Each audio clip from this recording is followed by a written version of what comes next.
মমতা ব্যানার্জি কিছু তাদের তাবেদার BDO SDO DMK দিয়ে লুটটা করায়। ধরে তো এমনও আছে পোস্টাল ব্যালটের পিছনে সিরিয়াল নম্বর পার্ট নম্বর দেখা যাচ্ছে, অর্থাৎ সিরিয়াল নম্বর পার্ট নম্বর দিয়ে তোমার আইডেন্টিফাই হয়ে যাবে তুমি কাকে ভোটটা দিয়েছো। নির্বাচন নির্ভয়ে বিনা রক্তপাতে বিনা সন্ত্রাসে করাবে, ট্র্যাডিশন বাংলার ট্র্যাডিশনকে এবার তারা উল্টো পথে ঘোরাবে। তারা কোথায়? তারা একটা পোস্টাল ব্যালেট লুট শাসকের দ্বারা সেটা ঠেকাতে পারছে না, তাহলে পরবর্তী বড় ভোটটা সাধারণ মানুষের ভোটটা তারা কি করে লুট হওয়ার থেকে ঠেকাবে? চড়িয়ে দিল 22 শিক্ষার থাপ্পড়। এটা শুধু ওই ক্রিমিনালটার মুখে পড়লো না, টোটাল তৃণমূলের ভোট লুটের যে মেকানিজমটা তার উপরে পড়লো। কিন্তু তৃণমূলের একটা কৌশল, এটা রাদার আইপ্যাকের কৌশল। এগুলো ভোটকে লুট করার সায়েন্টিফিক রিগিং, যে নির্বাচন কমিশন সজাগ না হলে এগুলোকে এই লুটগুলোকে ঠেকাতে পারবে না। স্যার, বারবার বিভিন্ন কর্মচারী সংগঠনের তরফ থেকে বলা হচ্ছে কর্মচারীরা তাদের যে ভিতরের ক্ষোভ, যে যন্ত্রণা, তারা সেটা ভোটের মাধ্যমে প্রকাশ করবেন, এই যে সামনে বিধানসভা ভোট। কিন্তু পোস্টাল ব্যালটে যে ভোট, আদৌ কি সেখানে তারা যেটা ভাবছে সেটা তারা করতে পারবে? স্যার দেখো, বিগত কটা ইলেকশনে পশ্চিমবঙ্গে সরকারি কর্মীরা তারা তাদের মত সেটাকে প্রতিফলন ব্যালট বক্সে করতে পারেনি, কারণ তারা নির্বাচনের সাথে যুক্ত হয়, তারা ব্যালট ভোটটা দেয়, পোস্টাল ব্যালেটে ভোট দেয়। আমরাও দিয়েছি নির্বাচনের সাথে যুক্ত থাকাকালীন।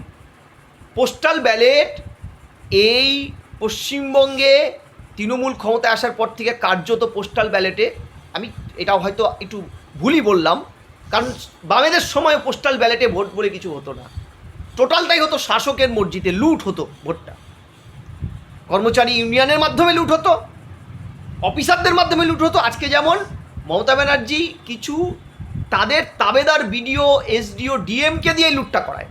লাস্ট কয়েকটা নির্বাচনে আমরা এই কর্মচারীদের ভোট লুটটাকে পোস্টাল ব্যালটটাকে কী কায়দায় দেখেছিলাম, তোমাকে কতগুলো উদাহরণ বলি। যে পুলিশের ভোট, পুলিশ ব্যালট ভোটে ভোটটা দিয়ে প্রাইভেট ভোট কোনোদিনও সেটা কনফিডেন্সিয়াল রাখতে পারে না, তার ঊর্ধ্বতন কর্তৃপক্ষে জানাতে হয়, কারণ উপরে শাসকের নির্দেশ থাকে। আমরা লাস্ট নির্বাচনগুলোয় দেখেছিলাম কিভাবে ব্যালট লুট হচ্ছে। পোস্টাল ব্যালট লুট এমনভাবে ভোট প্রক্রিয়াটা সম্পন্ন করাচ্ছে বিডিও এসডিওরা, যাতে আইডেন্টিফাই করা যায় কোন কর্মচারী কাকে ভোট দিল। এবার ঠিক যেমন যে অভিযোগটায় কালকে নির্বাচন কমিশনের তরফ থেকে, মানে নির্বাচন চলাকালীন বিভিন্ন সময় বিভিন্ন জায়গার থেকে, আলিপুরদুয়ার সিরিয়াস অ্যালিগেশন এসছে, মুর্শিদাবাদে সিরিয়াস অ্যালিগেশন, যে পোস্টাল ব্যালেটের পিছনে, আলিপুরদুয়ারে তো এমনও আছে পোস্টাল ব্যালেটের পিছনে সিরিয়াল নম্বর পার্ট নম্বর দেখা যাচ্ছে, অর্থাৎ সিরিয়াল নম্বর পার্ট নম্বর দিয়ে তোমার আইডেন্টিফাই হয়ে যাবে তুমি কাকে ভোটটা দিয়েছো। কোথাও দেখা যাচ্ছে রেজিস্টার মেনটেন হচ্ছে, এ ফলনা এই নম্বরে ভোট, এত সিরিয়ালে ভোট দিল, তারপরে কাকে ভোট দিল সিরিয়াল মিলিয়ে জানা যাবে। এই জায়গাগুলোয় এবছর কিন্তু কর্মচারী ইউনিয়ন, বিশেষ করে এই ভাস্করদের সংগ্রামী যৌথ মঞ্চ, এরা কিন্তু ঝাঁপিয়ে পড়েছে। এবং আমি তোমাকে বলছি, এন্টায়ার প্রশাসনিক দপ্তরগুলোতে যে আইপ্যাকের লোক ঢুকে গেছে, যারা নির্বাচনটাকে ম্যানিপুলেট করে, তারাই আজকে এই পোস্টাল ব্যালটটা লুট করতে কাজের জন্য ঝাঁপিয়ে পড়েছে। এখানেই প্রশ্ন, যে নির্বাচন কমিশন যে আটোশটো নির্বাচনের কথা বলছে, যে নির্বাচন কমিশন বারবার বলছেন নির্বাচন নির্ভয়ে বিনা রক্তপাতে বিনা সন্ত্রাসে করাবে, ট্র্যাডিশন বাংলার ট্র্যাডিশনকে এবার তারা উল্টো পথে ঘোরাবে, ট্র্যাডিশনের চাকা ঘুরিয়ে দেবে উল্টো পথে। তারা কোথায়? তারা একটা পোস্টাল ব্যালেট লুট শাসকের দ্বারা সেটা ঠেকাতে পারছে না, তাহলে পরবর্তী বড় ভোটটা সাধারণ মানুষের ভোটটা তারা কি করে লুট হওয়ার থেকে ঠেকাবে? আজকে পোস্টাল ব্যালেটের এই লুটের পরে কর্মচারীরা স্বতঃপ্রণোদিতভাবে হেল্পলাইন নাম্বার দিয়েছে। যদি করো যে হেল্পলাইন নাম্বার, শুধু যদিও এটা কর্মচারীদের জন্যই নয়, সাধারণ মানুষও যদি শাসকের ভোট লুটের শিকার হয়, তারা যেন এই নাম্বারে ফোন করে। এটা আমারও নৈতিক দায়িত্ব এই নাম্বারটা জানানোর। সেটা হেল্পলাইন নম্বর 7001881628 9679858063, দুটো নাম্বার। আবারও বলছি, 7001881628 এবং 9679858063, এই নাম্বারে তারা যেন ফোন করে। এই নাম্বারটা কাদের তরফ থেকে স্যার?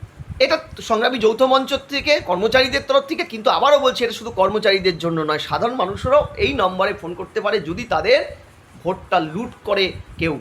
আচ্ছা, প্রশ্নটা হলো এই কর্মচারীরা যারা তাদের ভোট করাতে যাচ্ছেন, যারা ভোট করাতে যাচ্ছেন, লোকের ভোট নিতে যাচ্ছেন জীবন বাজি রেখে, তুমি ভাবতে পারছো জীবন বাজি রেখে যারা ভোট করাতে যাচ্ছেন আমার আপনার প্রত্যেকের বাড়ির ভোট নেওয়ার জন্য, তারাই আজকে তাদের ভোটাধিকারটা লুট হয়ে যাচ্ছে।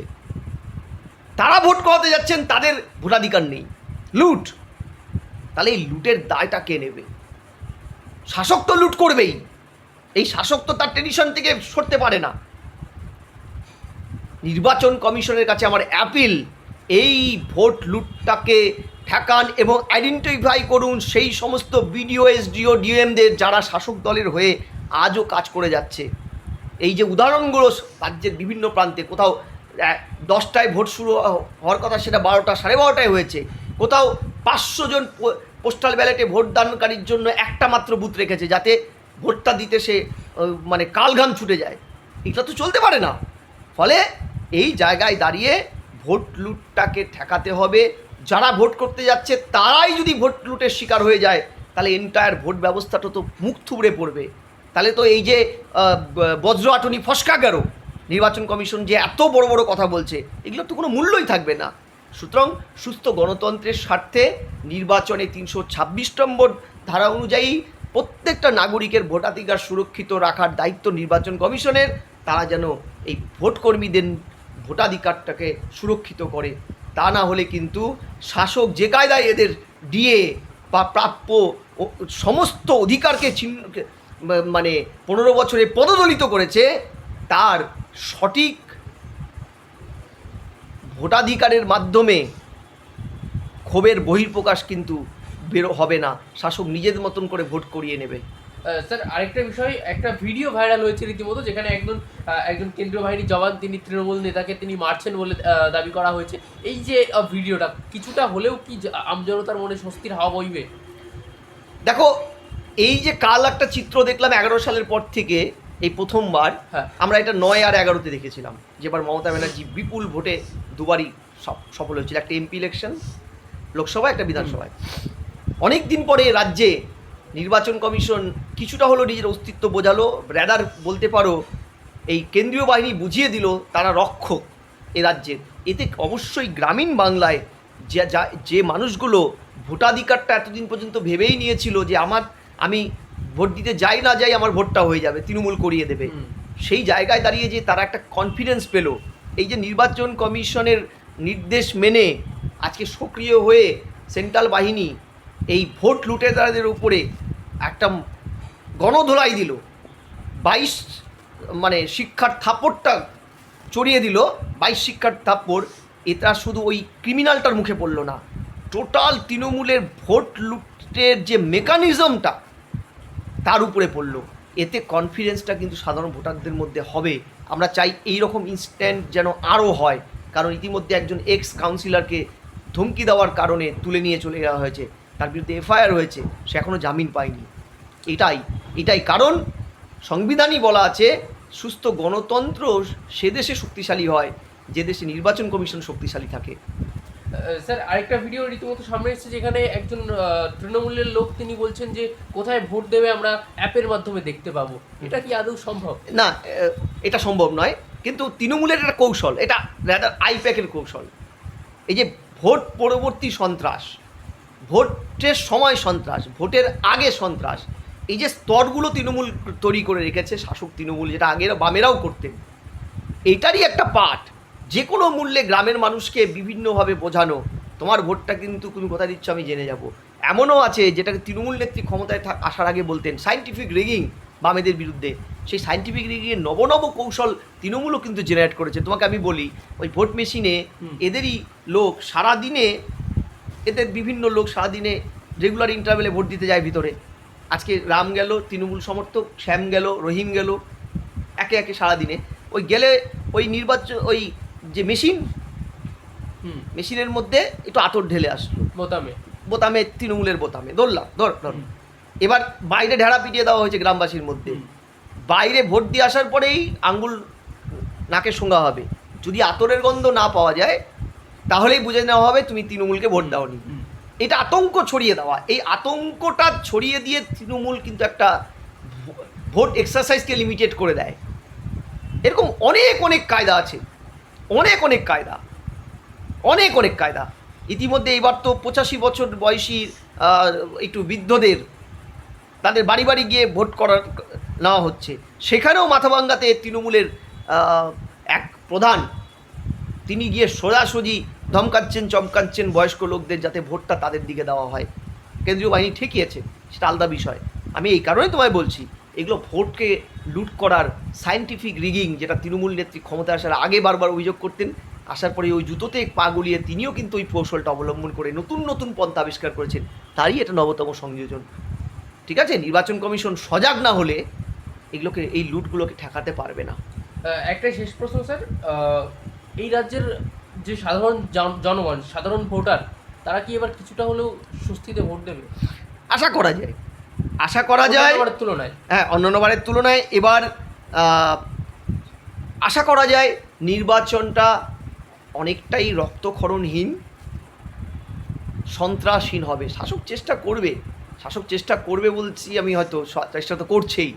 এত কিছুর সাঁটোর ব্যবস্থা, যে 2.5 লক্ষ সেন্ট্রাল বাহিনী, 1 লক্ষের কাছে পিঠে স্টেট পুলিশ, টোটাল 3.5 লক্ষ, 6,77 লক্ষ বা 75 লক্ষের মতন আমাদের ভোটার, অর্থাৎ ভোট 190 জন ভোটার পিছু একজন করে সেন্ট্রাল বাহিনী দিয়ে ভোট হচ্ছে, ম্যান মার্কিং হচ্ছে, তারপরেও সন্ত্রাস করছে তৃণমূল। তাহলে বুঝতে পারছো এইটার আটোসাটো ব্যবস্থা না হলে, ঠিক আছে, তাহলে কি করতে পারতো তৃণমূল? আমার একটাই প্রশ্ন, এগুলো কোনোটাই যেন বজ্রআটুনি ফসকা গেরো না হয়ে যায়। ইতিমধ্যে পোস্টাল ব্যালট কিন্তু আমাদের চোখে আঙুল দিয়ে দেখিয়ে দিয়েছে নির্বাচন প্রক্রিয়ায় এখনও অনেক ফাঁক ফোকর আছে, শাসক সেইখান দিয়ে ঢোকার চেষ্টা করছে। ফলে আটোসাটো ব্যবস্থা করে মানুষের মতবাদ, মানুষের ওপিনিয়ন, ভোট ওপিনিয়ন যে দলেরই থাক, সে তৃণমূল ফিরে আসুক না, অসুবিধাটা কোথায়? বা বিজেপি আসুক বা অন্য কোনো দল আসুক, প্রশ্নটা তা নয়। ফ্রি অ্যান্ড ফেয়ার ইলেকশন, এটা গণতন্ত্রের প্রথম শর্ত, সেটা যেন এ রাজ্যে অন্তত এই বছর রেস্টোর হয়ে যায়, এবং স্বাধীনতার পরে প্রথমবার যেন এটা প্রমাণ হয় যে পশ্চিমবঙ্গ বিনা রক্তপাতে ভোট করাতে পারে, ভোট করাতে জানে।